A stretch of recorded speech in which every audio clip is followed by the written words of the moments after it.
Assalamualaikum warahmatullahi wabarakatuh. Perkenalkan, nama saya Gang Triana Putra dengan NIM 1806640. Di sini saya akan meresume tentang pertemuan pertama mata kuliah teknik pengecoran logam.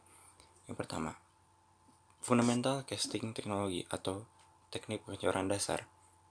Memperkenalkan, pertama adalah telah ada sejak 6000 tahun yang lalu. Yang kedua, pengecoran yang berbentuk. Ketiga, polimer dan keramik juga dicetak. Yang keempat, masalah dalam pengecoran. Pertama adalah laju aliran, yang kedua ada perpindahan panas, yang ketiga ada menyeleksi bahan cetakan, yang keempat ada pemadatan, nukleasi, dan bertumbuh dari cair hingga padat. Yang kelima, tergantung bagaimana cara memadatkan. Peristiwa ini mempengaruhi ukuran, bentuk, keseluruhan, dan komposisi kimia dari biji-bijian. Selanjutnya, proses pemadatan.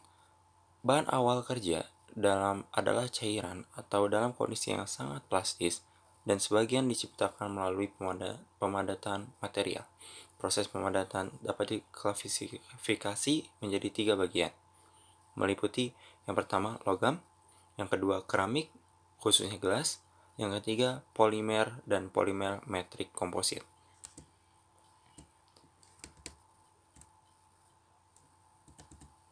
Selanjutnya ada pengecoran.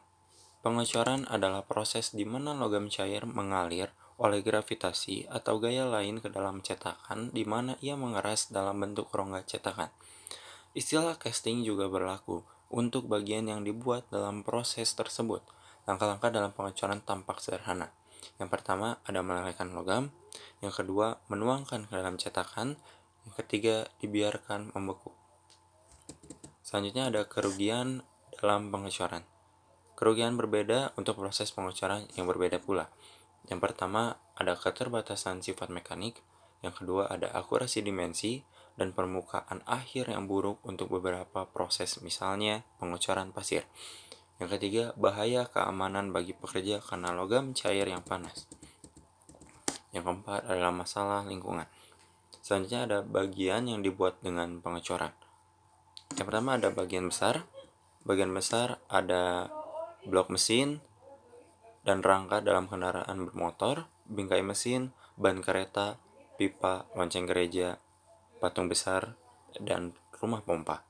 Yang kedua ada bagian kecil, meliputi mahkota gigi, perhiasan, patung kecil, dan panci penggoresan. Yang ketiga ada semua logam dapat dicor besi maupun bukan besi. Selanjutnya ada klasifikasi dari solidification proses. Itu kan dibagi menjadi 3. Yang pertama adalah casting of metals, dibagi lagi menjadi 2, expandable mold casting dan permanent mold casting. Expandable mold casting dibagi lagi menjadi sand casting dan other casting process. Yang kedua ada glass working. Yang ketiga ada process of polymer and PMC. Process of polymer and PMC dibagi lagi menjadi 4. Yang pertama extrusion and related process, yang kedua injection of molding, yang ketiga other molding process, yang keempat special process for PMC. Mungkin sekian dari saya. Ya, terima kasih atas perhatiannya. Mohon maaf jika kurang. Stay healthy dan keep at home. Terima kasih.